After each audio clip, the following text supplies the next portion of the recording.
నమస్తే, welcome to ANN. నేను లక్ష్మీనాగ్ నరహర్శెట్టి. బులెటిన్ల ముందుగా హెడ్లైన్స్. దావోస్ పర్యటనలో తెలంగాణ సీఎం రేవంత్ రెడ్డి బిజీ పెట్టుబడులు పెట్టేందుకు ఆసక్తి చూపుతున్న ప్రముఖ సంస్థలు.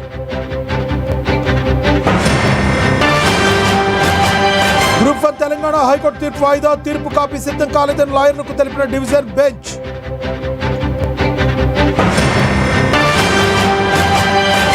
నంద్యాల జిల్లా సిరివెల్లమెట్టలో ఘోర ప్రమాదం, ట్రావెల్స్ బస్సు కంటైనర్ ఢీకొని 3 మృతి.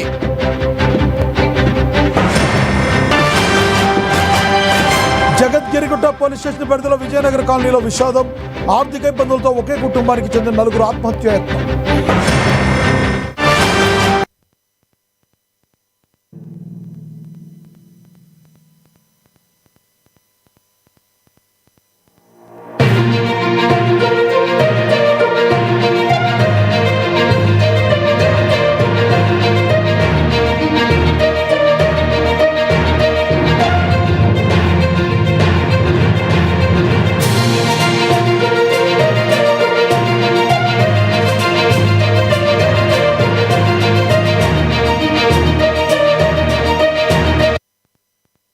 బ్రేకింగ్ న్యూస్ చూస్తున్నాం. గ్రూప్ 1 పై తెలంగాణ హైకోర్టు తీర్పు వాయిదా వేసింది. ఫిబ్రవరి 5న తీర్పు వెల్లడించనున్నట్లు ఉన్నత న్యాయస్థానం తెలిపింది. తీర్పు కాపీ సిద్ధం కాలేదని న్యాయవాదులకు డివిజన్ బెంచ్ తెలిపింది. గ్రూప్ 1 నియామకాలపై గతంలో సింగిల్ బెంచ్ స్టే ఇవ్వగా ఎంపికైన అభ్యర్థుల డివిజన్ బెంచ్ను ఆశ్రయించారు. దీంతో సీజే ధర్మస్ను స్టే ఎత్తేసింది.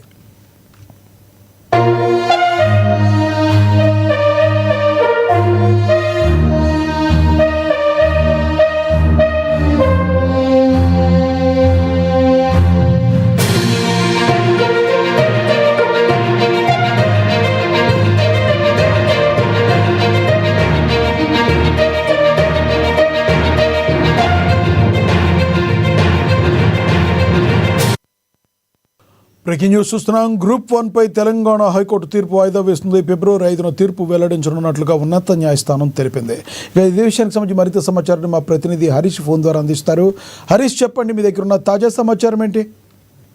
రైట్ లక్ష్మీ, తెలంగాణలో గ్రూప్ 1 నియామక సంబంధించి కూడా గత కొంతకాలంగా ఏదైతే ఈ కేసుకు సంబంధించి కూడా ఒక ఉత్కంఠ క్రియేట్ చేస్తుందని చెప్పొచ్చు. ఎందుకంటే గ్రూప్ 1 మెయిన్స్ ఫలితాలు నియామక ప్రక్రియకు సంబంధించి కూడా ఏదైతే హైకోర్టు డివిజన్ బెంచ్ ఈ రోజు తీర్పును ఏదైతే వెలువడించే నేపథ్యం కావచ్చు, అది 5వ తేదీకి సంబంధించి కూడా వాయిదా వేయడం జరిగింది. ప్రధానంగా ఏదైతే తీర్పు కాపీ సిద్ధం కాని నేపథ్యంలో ఇక లాయర్లకు సంబంధించి కూడా డివిజన్ బెంచ్ ఇదైతే రిజర్వ్ చేసిన నేపథ్యం ఉంది. ఇక 5వ తేదీకి సంబంధించి కూడా గ్రూప్ 1 సంబంధించిన అంశం పైన కూడా తీర్పు వెల్లడిస్తామని కూడా హైకోర్టు చెప్పిన నేపథ్యం అయితే కనిపిస్తోంది. ప్రధానంగా గ్రూప్ 1 కి సంబంధించి నియామక పరీక్షల్లో అవకతవకలు జరిగినట్టుగా కూడా కొంతమంది ఆస్పిరెంట్స్ వాళ్ళు గ్రూప్ 1 రాసిన అభ్యర్థులకు సంబంధించి కూడా హైకోర్టును ఆశ్రయించడం జరిగింది. ఇక జవాబు పత్రాలకు సంబంధించి కావచ్చు, కరెక్షన్ కి సంబంధించి కూడా సరిగా జరగలేదు అన్నట్టుగా కూడా వాళ్ళు హైకోర్టును ఆశ్రయించారు. హైకోర్టుకు సింగిల్ బెంచ్ కూడా దీన్ని తీర్పుకు సంబంధించి కూడా ఇప్పుడు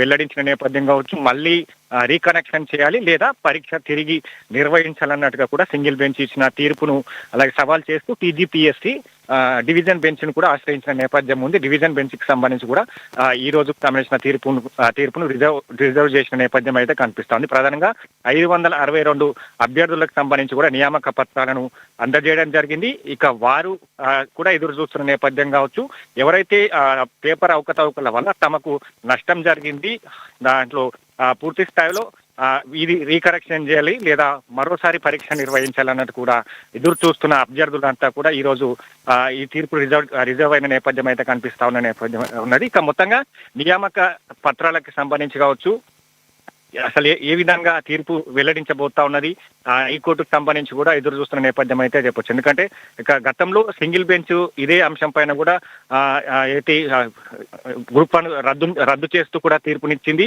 మళ్ళీ రీకనెక్షన్ చేయాలని చెప్పింది. ఇది ఇలా తిరిగి పరీక్ష నిర్వహించాలని చెప్పిన నేపథ్యం అయితే ఉన్నది. ఎందుకంటే అప్పుడు జరిగిన గ్రూప్ 1 నియామకకు సంబంధించి కూడా గతంలో 2022లో టీజీపీఎస్సీ జారీ చేసిన గ్రూప్ 1 నోటిఫికేషన్ రద్దు చేసింది.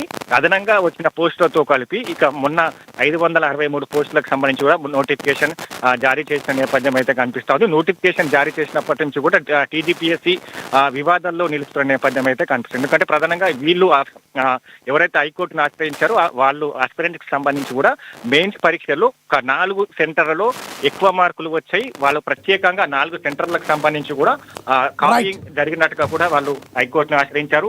మరోవైపు ఇది ఏదైతే మూల్యాంకనానికి సంబంధించి కావచ్చు, కరెక్షన్ చేస్తారు ఎవరైతే ఉంటారో వారికి సంబంధించి కూడా సరైన ప్రొఫెసర్లతో సబ్జెక్టు ప్రొఫెసర్లతో మూల్యాంకన అయితే కరెక్షన్ జరగలేదన్నట్టుగా కూడా వాళ్ళు హైకోర్టును ఆశ్రయించిన నేపథ్యం అయితే మొత్తంగా ఈ అంశానికి సంబంధించి కూడా ఈరోజు స్థిరపడుతుంది అనుకున్నారు. అంతా కూడా ఎదురు చూస్తున్న నేపథ్యం ఉన్నది కాబట్టి ఇక 5వ తేదీకి సంబంధించి కూడా ఈ తీర్పుకు సంబంధించి కూడా హైకోర్టు వెల్లడించబోతున్న నేపథ్యం ఉంది. దాంతో ఇప్పుడు కొనసాగుతున్న 563 మంది అధికారులు కొనసాగుతారా లేదా హైకోర్టుకు సంబంధించిన నష్టం చేకూరిన అభ్యర్థులకు సంబంధించి కూడా హైకోర్టు తీర్పు వెల్లడిస్తుందా అనే దానిపైన కూడా 5వ తేదీకి సంబంధించి కూడా స్థిరపడున్న నేపథ్యం అయితే ఉంది. Lakshminath, thank you Harish.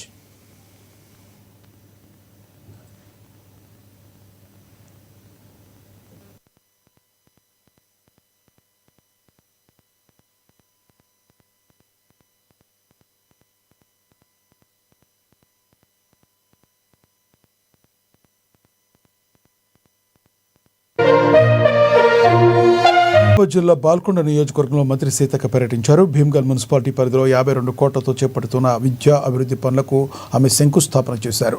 అంతకుముందు స్థానిక పోలీసులు ఏర్పాటు చేసిన అరైవ్ అలైవ్ కార్యక్రమంలో పాల్గొన్నారు. గత 10 ఏళ్ల బీఆర్ఎస్ పాలనలో మహిళా సంఘాలకు రావాల్సిన వడ్డీ బకాయిలు పట్టించుకోలేదని సీతక్క విమర్శించారు. కాంగ్రెస్ ప్రభుత్వం మహిళలను కోటీశ్వరులను చేయాలనే సంకల్పంతో ఉందని, వడ్డీ లేని రుణాలు మరియు ఇందిరమ్మ ఇళ్ల నిర్మాణం కోసం లక్షల రూపాయల ఆర్థిక సహాయం అందిస్తుందని తెలిపారు. భీమ్గల్లో పెండింగ్లో ఉన్న 100 పడకల ఆసుపత్రి పనులను త్వరలోనే పూర్తి చేస్తామని సీతక్క హామీ ఇచ్చారు. 410 మంది చనిపోతే దాదాపుగా 4 కోట్ల పైగా ఒక్కొక్కరి 10 లక్షల రూపాయలు ఇచ్చినాం. ఈ సంవత్సరం మళ్ళీ లెక్క వస్తుంది. ఇప్పుడు ఎవరి బ్రతుకు ఎవరి చేతులు లేవు. మనం ఇట్లా దారిబడి పోతుంటాం, ఎవరో వచ్చి యాక్సిడెంట్ చేస్తాం. మనం ఇంట్లో పోయి మనీ లేదు కదా అని మంచిగా స్విచ్ చేస్తాం, తక్కువ కరెంట్ షాక్ కొడుతుంది. అయ్యో చెరువే కదా, మరి చేపలు పెట్టడానికి పోయేటోళ్ళు ఉంటారు, బట్టలు తిట్టుకోవడానికి పోయేటోళ్ళు ఉంటారు, లేకుంటే దేవుని కాడు అక్కడ ఇక్కడ పోయిన కాడు అలా దిగుతారు, తెలియక లోతులో మునిగి చనిపోతారు. ఇట్లాంటి వాళ్లకు మరి 10 లక్షలు పోయినసారి దాదాపుగా 4 కోట్ల పైగా మన గ్రూపులలో చనిపోయిన మహిళలకు, యాక్సిడెంటల్ గా చనిపోయిన మహిళలకు ఇచ్చినాం.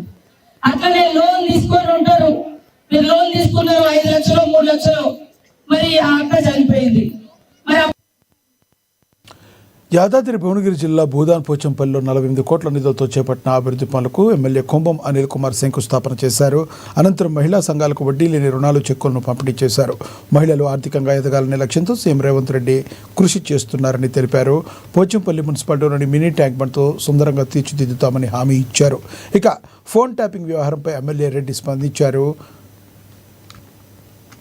పోలీసు అధికారులు జడ్జిల ఫోన్లు ట్యాపింగ్ చేసిన కేసులో విచారణకు పిలిస్తే బీఆర్ఎస్ నేత హరీష్ రావు అనవసరంగా రాద్ధాంతం చేస్తున్నారని మండిపడ్డారు.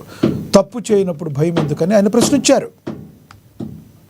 అవి కూడా జడ్జిలు మాట్లాడేటి, పోలీసు అధికారులు మాట్లాడే, రాజకీయ నాయకులను అందరినీ కూడా ఫోన్ ట్యాపులు చేసి వాళ్ళను బ్లాక్ మెయిల్ చేసిన ఘనత వాళ్ళది. ఈ రోజు ఫోన్ ట్యాపింగ్ లా వాళ్ళని పిలుస్తారంట, వాళ్ళకి ఇబ్బంది అయిందంట, మనం వాళ్ళని ఏమో చేసినందుకు మనం పిలిచినాం అని అంటారు. ఏదో బొగ్గు స్కామ్ అంటారు. బొగ్గు స్కామ్ ఎవరు దానిలా వాళ్ళు చెప్పే పేరు ఎవరు? టీఆర్ఎస్ మాజీ ఎమ్మెల్యే అల్లుడు. మాకు సంబంధమే లేదు.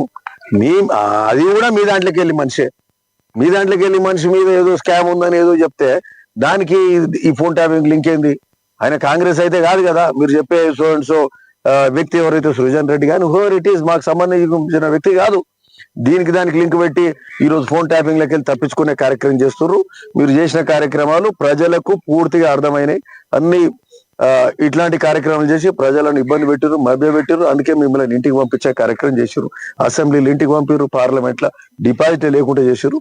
ఈ రోజు గ్రామ పంచాయతీ ఎలక్షన్ లో కూడా మొన్న అయిన దాంట్లో 60% పైచీలకు రానున్న మున్సిపల్ ఎన్నికల నేపథ్యంలో మహబూబాబాద్ జిల్లా కేంద్రంలో బీఆర్ఎస్ పార్టీ సన్నాహక సమావేశం నిర్వహించింది. మాజీ ఎమ్మెల్యే శంకర్ నాయక్ తన క్యాంపు కార్యాలయంలో పార్టీ కార్యకర్తలతో భేటీ అయ్యారు. 10 ఏళ్ల బీఆర్ఎస్ పాలన జరిగిన అభివృద్ధిని ప్రజల్లోకి తీసుకెళ్లి అభ్యర్థులను గెలిపించాలని ఆయన పిలుపునిచ్చారు. ఈ సందర్భంగా శంకర్ నాయక్ కాంగ్రెస్ ప్రభుత్వంపై నిప్పులు జరిగారు. రుణమాఫీ, మహిళలకు తులం బంగారం వంటి హామీలను తొంగలు తొక్కేశారని విమర్శించారు. కానీ అప్పుడు అభివృద్ధం ఎట్లుంది, ఇప్పుడు అభివృద్ధం ఎట్లుంది. బడుగు బలహీన వర్గాల ఆశాజ్యోతి మా ప్రియతమైన నాయకులు కేసీఆర్ గారు ఇచ్చిన 50 కోట్ల రూపాయలు, కొన్ని పనులు జరిగినాయి, కొన్ని పనులు అలాగే ఉన్నాయి.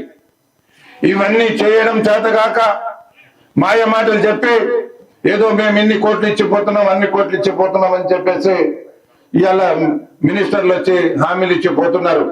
గతంలో కూడా హామీలు ఇచ్చారు.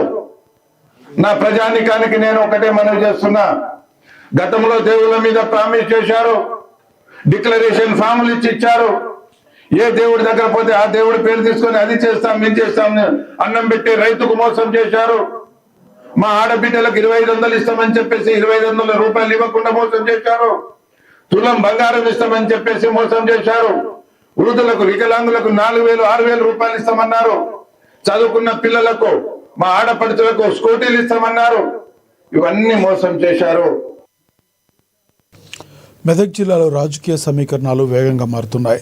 రామాయంపేటలో నిర్వహించిన కాంగ్రెస్ పార్టీ సమావేశంలో పలువురు బీఆర్ఎస్ సర్పంచ్లు హస్తంగొట్టికి చేరారు. మాజీ ఎమ్మెల్యే మైనంపల్లి హనుమంతరావు వారికి పార్టీ కండువా కప్పి ఆహ్వానించారు. మున్సిపల్ ఎన్నికల వేళ పార్టీ నాయకులు అప్రమత్తంగా ఉండాలని సూచించారు. ప్రత్యర్థి పార్టీలతో లోపాయికారి ఒప్పందాలు చేసుకుంటే సహించేది లేదని, క్రమశిక్షణ తప్పితే సస్పెండ్ చేస్తామని హెచ్చరించారు. రాబోయే ఎన్నికల్లో కాంగ్రెస్ జెండా ఎగరవేయడమే లక్ష్యంగా కార్యకర్తలు పనిచేయాలని పిలుపునిచ్చారు.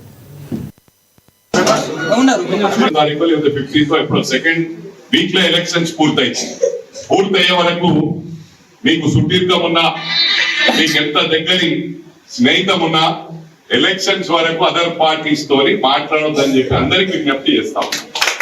అలా మాట్లాడినట్టు, ఎందుకంటే మ్యాచ్ ఫిక్సింగ్ అయ్యే అవకాశం ఉంటుంది, దెబ్బతీసే అవకాశం ఉంటుంది. అటువంటిది మా నోటీస్కి ఏమొచ్చినా కూడా మా జిల్లా అధ్యక్షుడికి రిక్వెస్ట్ చేస్తా ఉన్నా, ఇమీడియట్ వాళ్ళని సస్పెండ్ చేయాలి పార్టీ నుంచి అని చెప్పి విజ్ఞప్తి చేస్తాం. ఎలక్షన్ తర్వాత ఏదో విధిగా మీకు సుదీర్ఘాలు ఉన్నా, మీకు ఏ ఫ్రెండ్షిప్ ఉన్నా మీరు కలవచ్చు, మాట్లాడవచ్చు.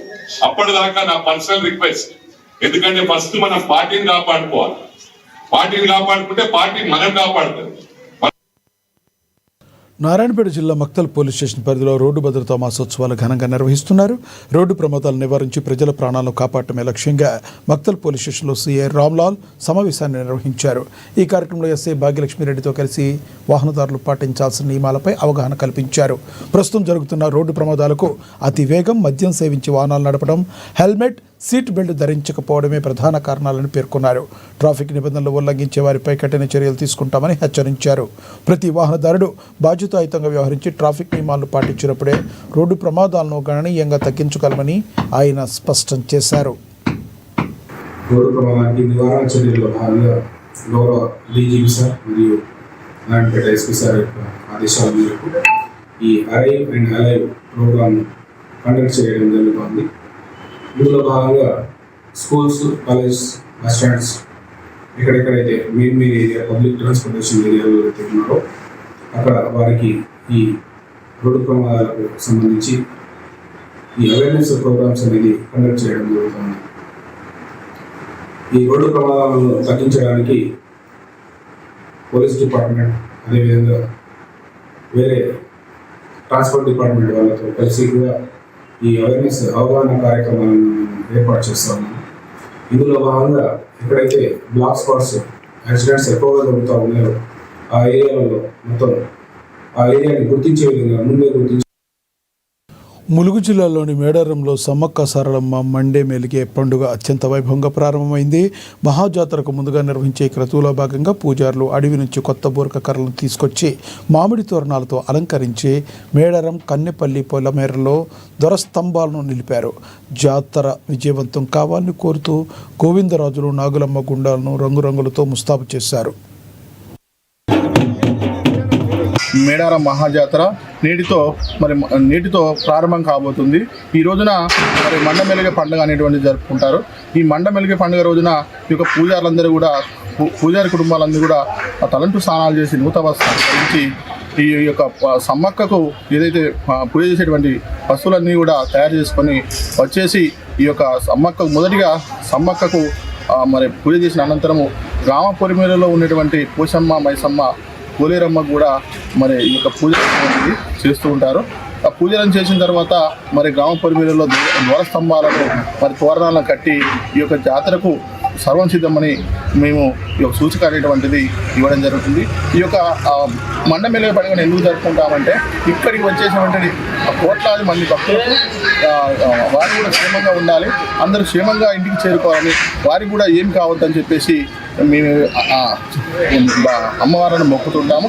అట్లాగే చేసేటువంటి పూజా కార్యక్రమాలు కూడా ఎలాంటి ఆటంకాలు చీడపీడలు మరి మాకు కలవద్దని చెప్పేసి మేము ఈ యొక్క పండుగ. వికారాబాద్ జిల్లా పరిగి మున్సిపల్ పరిధిలో మల్లెమోనిగూడలో ఘోర అగ్ని ప్రమాదం జరిగింది. ఒకేసారి 3 ఇళ్లు మంటల్లో కాలి బూడిదైపోయాయి. బాధితులు పొలం పనులకు వెళ్లిన సమయంలో ఈ ప్రమాదం జరగడంతో ప్రాణ నష్టం తప్పింది. అయితే రసూల్ బి, బషీర్ బి మౌలానాలకు చెందిన ఇళ్లు పూర్తిగా దగ్ధమయ్యాయి. బషీర్ బికి చెందిన 2 మేక పిల్లలతో పాటు ఇంట్లోని నిత్యావసర వస్తువులు, నగదు కాలిపోయాయి. గూడు కూడా లేని స్థితిలో ఉన్న తమను ప్రభుత్వం ఆదుకోవాలని బాధితులు కన్నీరు మున్నీరుగా విలపిస్తున్నారు.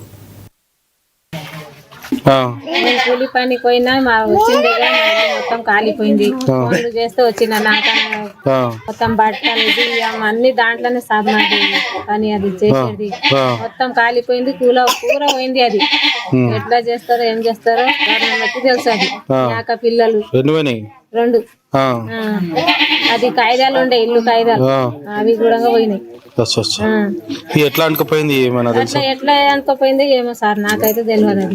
అది ఎవరు నీకైతే కూడా నాకు ఇది లేదు. ఇట్లా ఎన్ని ఇంట్లో అనుకోపోయినాయి ఇప్పుడు? 3 చెప్పు. మాది అది మోలన్నది, బషీర్ది. ఎన్ని ఇల్లు? 3 ఇల్లు పోయినాయి. మాదైతే పూరానే పోయింది సార్. ఉండడానికి ఇవి బులెటిన్ అప్డేట్. Stay tune.